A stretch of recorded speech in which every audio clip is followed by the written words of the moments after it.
Em busca do conhecimento de Cristo. E a semana passada, sabe o que a gente aprendeu? Sobre a grandeza de Jesus Cristo.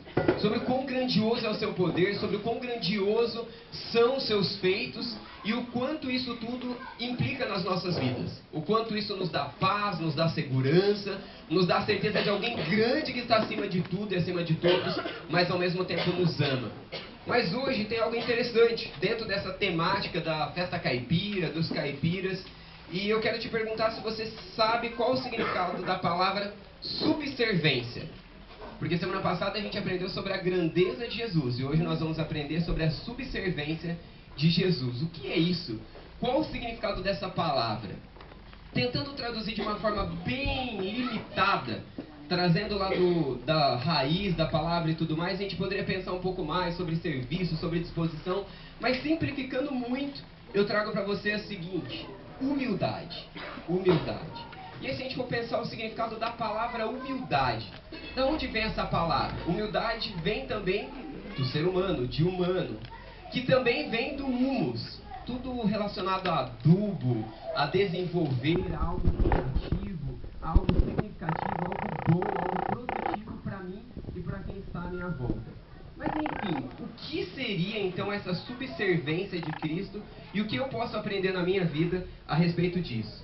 E antes eu quero te fazer uma reflexão. A nossa cultura sabe, de fato, o que significa essa palavra humildade, já que subserviência tem tudo a ver com humildade? Será que quando você pensa em humildade, o que vem à sua cabeça?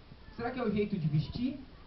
Bom, pessoa que se veste de uma forma mais simples, de uma forma um pouco mais desleixada ou então mais comum, essa é uma pessoa humilde. Bom, uma pessoa de poucos poderes aquisitivos, essa é uma pessoa humilde. Bom, pessoas caipiras são pessoas humildes. Será que é isso? Será que o significado da palavra humilde, será que o significado verdadeiro que deveria existir nessa palavra e naquilo que Jesus tem a nos ensinar hoje, tem a ver com isso que a nossa cultura tem colocado? Bom, nada melhor do que lermos a palavra de Deus e vermos aquilo que Jesus diz e aprendemos com ela. Se você trouxe a sua Bíblia, abre comigo lá em Filipenses capítulo 2, a partir do verso 1. Filipenses capítulo 2, a partir do versículo 1. Então, Filipenses, Paulo está escrevendo essa carta aos Filipenses, e é muito interessante porque estes versos aqui, ele está falando a respeito de Jesus. E ele fala exclusivamente a respeito de Jesus. E o tema que nós poderíamos resumir todos esses versículos aqui poderia ser essa ideia da subservência de Jesus Cristo. Essa ideia de verdadeira humildade, que é aquilo que nós vamos aprender e aplicar. Todos estão aí comigo? Se você não tem, me acompanhe ouvindo. Filipenses capítulo 2, verso 1 ao 11. Filipenses capítulo 2, do verso 1 ao 11. Eu vou ler, me acompanhe por favor. Se por estarmos em Cristo nós temos alguma motivação, alguma exortação do amor, alguma comunhão no Espírito, alguma profunda afeição e compaixão, completem a minha alegria tendo o mesmo modo de pensar, o mesmo amor, um só Espírito e uma só atitude. Nada façam por ambição egoísta ou por vaidade, mas humildemente considerem os outros superiores a si mesmo. Cada um cuide não somente dos seus interesses, mas também dos interesses dos outros. Seja a atitude de vocês a mesma de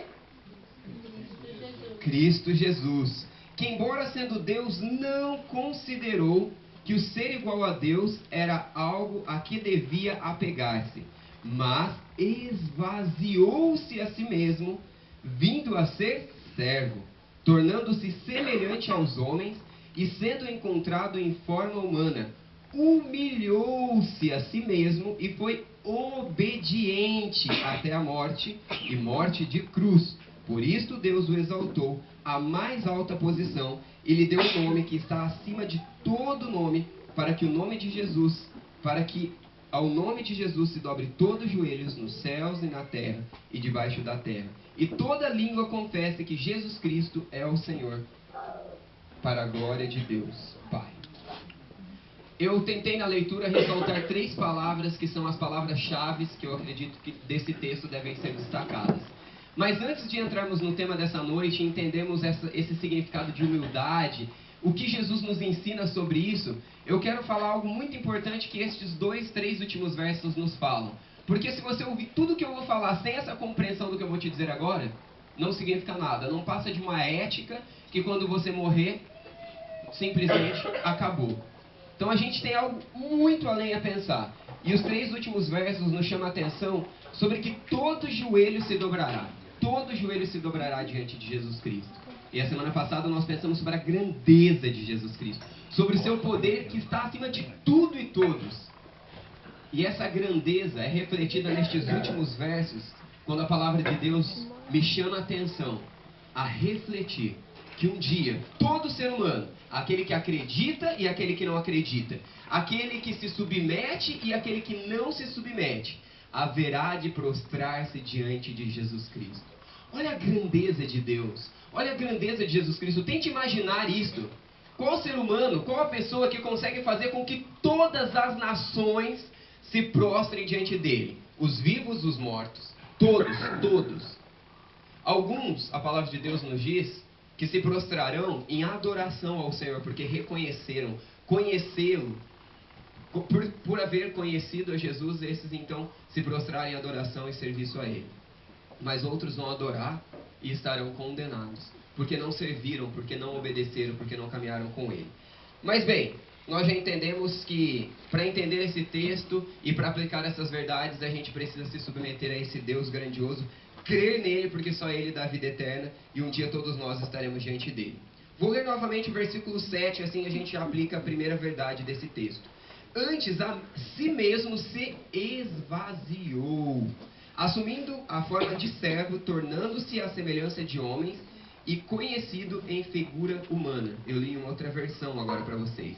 A palavra esvaziou no original, ao qual a Bíblia foi escrito, tem a ideia de esvaziar, abrir mão, anular, rebaixar-se. Para tudo. Isso está totalmente contrário à nossa cultura. A nossa cultura no ambiente de trabalho, no ambiente profissional, seja ele qual for, no ambiente acadêmico, nos diz que a gente precisa ser alguém. Eu preciso ser o destaque, eu preciso ser alguém bom, eu preciso ser a melhor pessoa em tudo que eu faço, eu preciso ser o cara. Você, mulher, precisa ser a mulher.